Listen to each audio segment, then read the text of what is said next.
Shikoj me sy të lirë, me një vëzhgim empirik shoqërinë shqiptare dhe personazhet, individët që mbajnë dhe janë të impaktuar, le të themi, nga markat dhe nga firma dhe duan të tregojnë këtë gjë, të gjithë i kanë veshjet e tyre me logo, dhe me logo jo të vogla, po me logo shumë të mëdha, që të jenë të dukshme për atë që e shikon.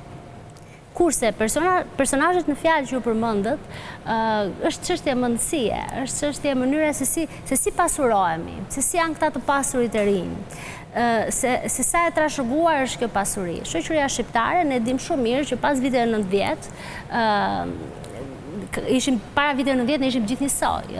Pas viteve 90 dikush u pasuruar në mënyra të ndryshme, dikush me biznes, dikush në mënyra me sjellje deviante ose me mënyra jo të mira, dhe ne shikojmë që nëse do të vinte gradualisht kjo pasuri, nëse do të vinte trashëguar ose nëse do të fitojë gradualisht, jam e sigurt që nuk do të kishim kaq shumë marka fake. Dhe nuk do të kishim kaq fuqi blerëse për këto marka. Por, fakti që ne kemi në mas këtë gjë, tregon që ne kemi individ të cilët i kemi të parehatuar me veten e vet. Individ të cilët po përpiqen të jetojnë dhe të shfaqin një realitet që nuk ekziston. Dhe mund themi që jemi duke në nivel makro shoqëria në një delir. Pra, një shoqëri delirante, sepse të shfaqesh ai që ti nuk je dhe të tregosh një status që ti nuk e ke, do të thotë që ti ke disa probleme të tjera psikologjike, emocionale, etj.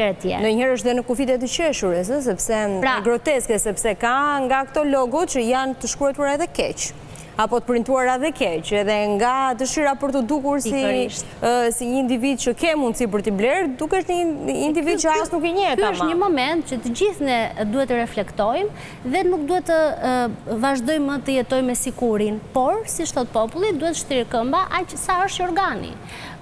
Askush nuk ka vlerë të shtuar nëse ka apo jo një bluzë firmato të vërtet ose fake. Mjafton që bluza që ai ka, apo atletet që dikush mbath, apo veshjet, dekori, le të themi garderoba e tij, kjo nuk tregon vlerën e vërtetë të një njeriu. Pra, kush e mendon ndryshe, duhet të fillojë dhe dal nga dal të ndryshojë këtë mendësi, e cila nuk është e shëndetshme as për atë si individ dhe as për ne si shoqëri.